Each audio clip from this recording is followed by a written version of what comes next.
علیکم نئی ویډیو سره تاسو غلکلی وایو امید لرم چې تاسو ټول به روزه خوشاله وئ ژوند په مزو کې به چنۍ کې د ځمکې په لانجه باندې کسان ډیر په بد حالت کې قتل شول او دوه کسان په هسپتال کې ډیر په بد حالت کې پراته دوستانو دا واقعیا څنګه رامخې ته شوه په ځمکه باندې په یو بل باندې فایرینګ ولې شروع کړو ټول معلومات در سره په دې ویډیو کې شریکوم موږ دا ویډیو هماغه وګورئ چې پوره معلوماتونه ځان خبر کړئ د نورو معلوماتي ویډیوګانو لپاره زموږ چینل سبسکرایب کړئ د نشان څخه هماغه ووهئ چې زموږ هر یوه نوې معلوماتي ویډیو تاسو ته په اسانۍ سره میلاویږي مې چنۍ کې ډېره زیاته افسوسناکه واقعه رامخې ته شوې ده د ځمکې په لانجه باندې دوه کسان ډېر په بد حالت کې قتل شوي دي او دوه کسان په هسپتال کې ډېر په بد حال باندې پراته دي دوستانو دا واقعه څه داسې قسمه رامخې ته شوه چې د دوو دولتونو زامنو ترمنځ د ځمکې لانجه شروع روغه کېده چې کله دوی په روغه کې کېناستل او دواړه یو بل سره وران شو دواړو یو بل پسې ماشینان راوباسل په یو بل باندې مخامخ ډزې شروع کړلې چې پکې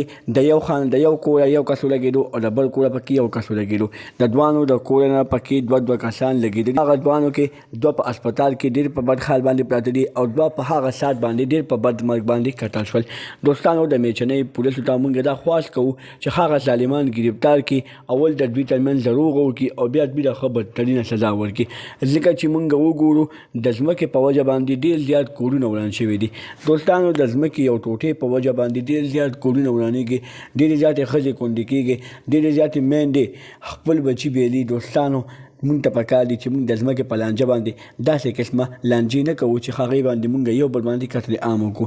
الله دې مونږ ټولو ته هدایت نصیب کړي او کم کسان چې مړه شوي دي الله دې هغوی وبخښي کم چې په هسپتال کې پراته دي الله دې هغوی له صحت ورکړي او کم چې ژوندي دي الله دې د هغوی ترمنځ روغه راولي د نورو معلوماتي ویډیوګانو لپاره زموږ چینل سبسکرایب کړئ د نشان څخه مخه ووهئ چې زموږ هر یوه نوې معلوماتي ویډیو تاسو ته په اسانۍ سره میلاویږي والسلام